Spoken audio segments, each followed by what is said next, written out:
Most wholesalers are making a simple mistake that is costing them thousands per deal. And worst of all, guys, they don't even realize it. Now, if you've ever had a buyer try to go around you or negotiate your fee at closing due to, say, maybe a high assignment fee, you're not alone. But what if I told you there's a way to not only protect your assignment fees, but actually make more with less effort? On this video, I'm going to be going to show you a method that is really the ultimate tool for wholesalers.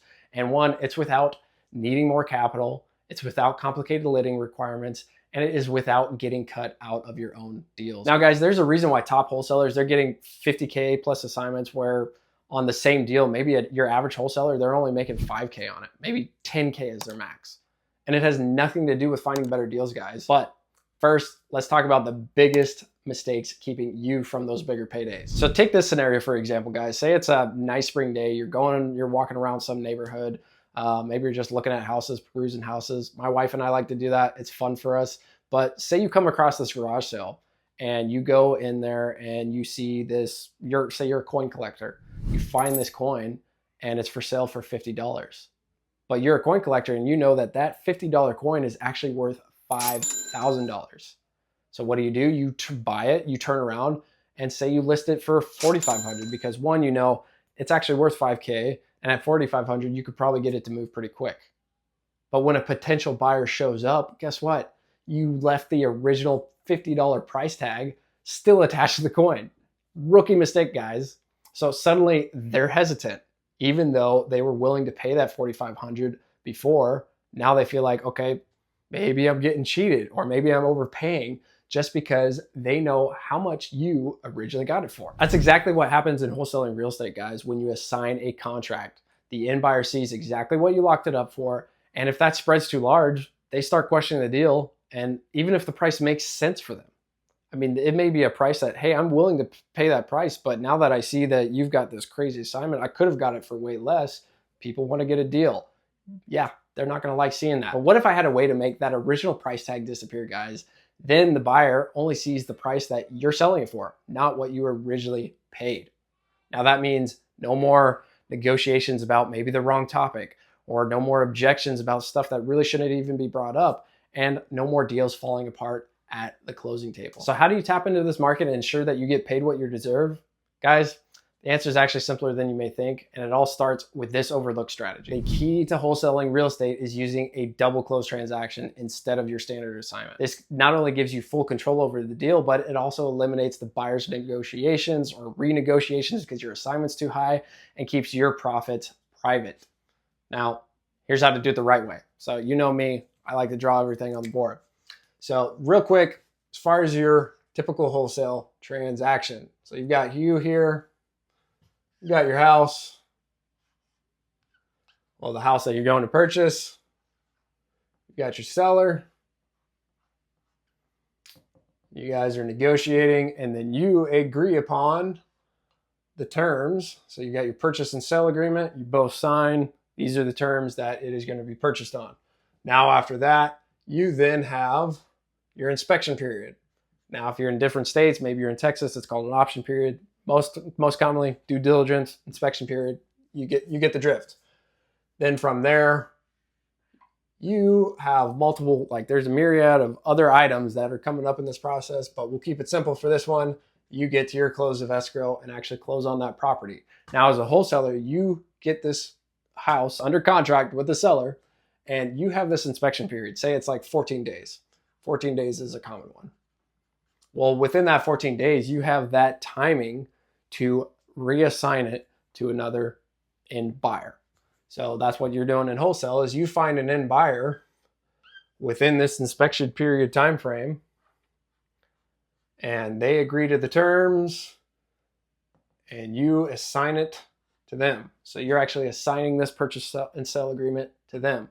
Now with that, they're going to see what your assignment fee is. So obviously you're going to charge for finding this deal, doing the negotiations, locking it up under contract, and then selling it to that end buyer. They're going to see what that assignment fee looks like. Well, what differs in the double close transaction is you are going to actually first still going to do the same process here.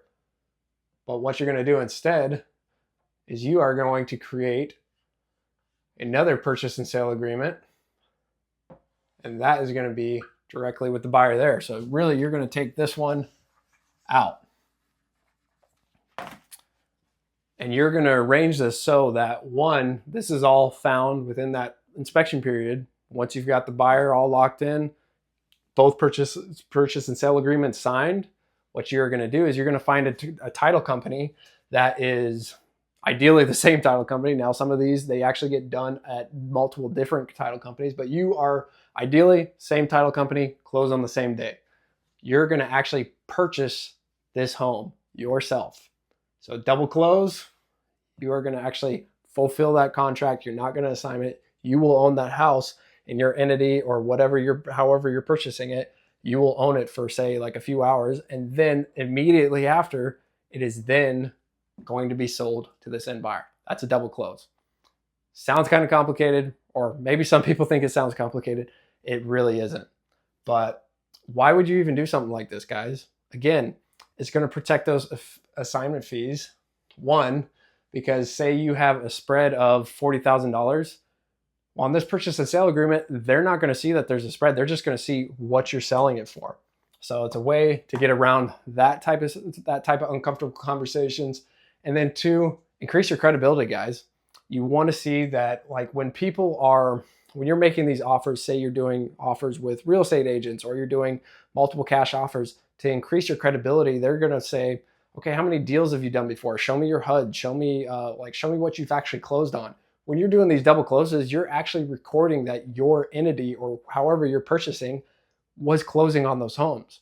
So you're going to have a record of HUDs of, hey, I've purchased this transaction cash. I've purchased this transaction cash. That increases your credibility quite a bit because they realize, hey, you're active. You're doing repeat deals. So not only does it protect your assignment, but it does give you some credibility. Now you may be wondering, like, that's all fine and dandy, but I'm assigning it because I don't have the money to actually purchase it up front. Well, that's where a transactional lender comes into play.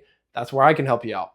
So with a transactional lender, we come in and we cover this full purchase price. And then when it's resold, you pay us out of that.